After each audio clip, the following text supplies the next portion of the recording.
কিচেনে তোমাদের স্বাগত। আজকে আমি তোমাদের কাছে নিয়ে এসেছি সিমের কোপ্তা কারি। সিমের কোপ্তা কারি করতে কীরকম লাগে, সিম তো প্রথমেই লাগবে। সিমটাকে আমি তোমাদের কাছে আর নিয়ে আসিনি সেরকমভাবে, সিম সবাই চেনো, বাজারে কিনতে পাওয়া যায়। সিমটাকে ভালো করে সিজটা ছাড়িয়ে সেটাকে আমি ভাপিয়ে নিয়েছি।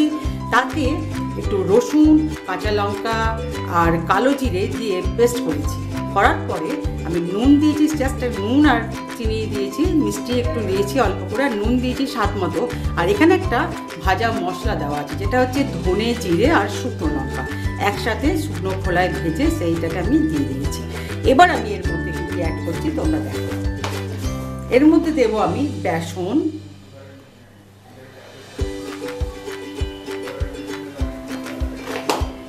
বেশ 1 কাপ মতো বেসন, আর একটু চালের গুঁড়ো।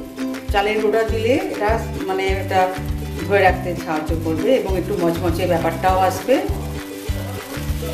এই দুটোকে দিয়ে আমি এটাকে একসাথে মেখে নেব।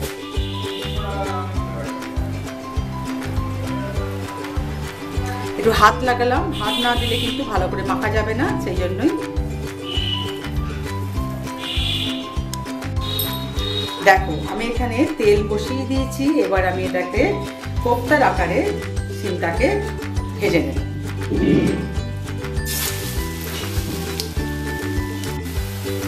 দেখো আমার লালচে লালচে করে ভাজা হয়ে গেছে। এখন আমি এগুলোকে তুলে নেব।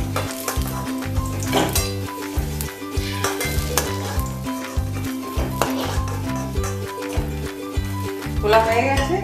এই তেলের মধ্যেই আমি দেব 1 চামচ জিরে, গোটা জিরে, তার সাথে শুকনো লঙ্কা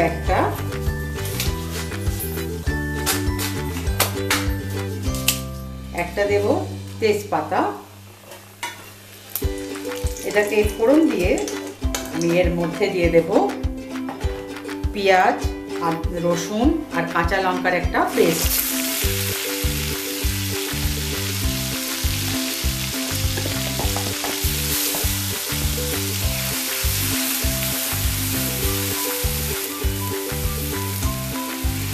এতে দেব 1 চামচ আদা বাটা,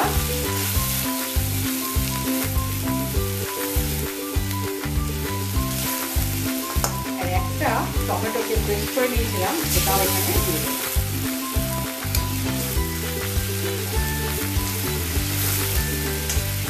দেবো কাঁচা লঙ্কা। আমি আগেও কাঁচা লঙ্কা বেটেছি এর সাথে, কিন্তু তবু যে যেমন ঝাল খাবে সেরকম পছন্দ করে লঙ্কাটা দেবে।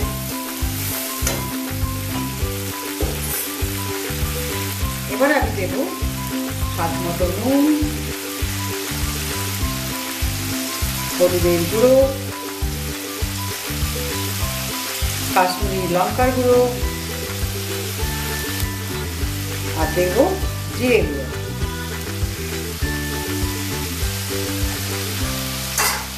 এগুলো সব দিয়ে আমি মশলাটা একটু ভালো করে কষিয়ে নেব।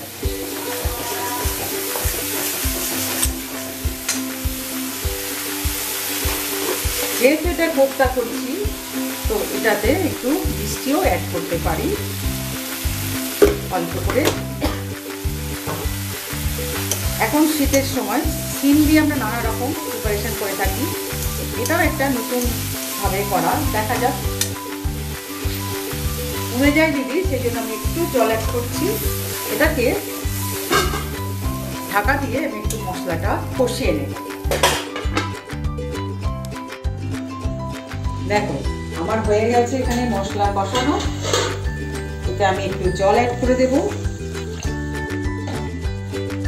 জলটা অ্যাড করে দিয়ে মশলাটা আমার একটু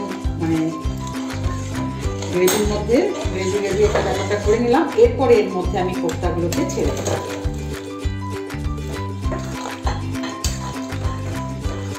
কোপ্তাগুলো দিয়ে জাস্ট একটু ফুটবে, তাহলেই আমাদের হয়ে যাবে। কারণ কোপ্তাগুলো একটু নরম আছে, তো বেশি ফোটালে হবে না, তাহলে গলে যেতে পারে, আবার ভেঙে যাওয়ার চান্স থাকতে পারে।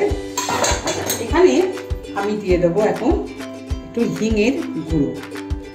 যেহেতু এটা সিমের, সেই জন্য আমি এখানে গরম মশলা অ্যাড করিনি, হিং দিলাম একটু।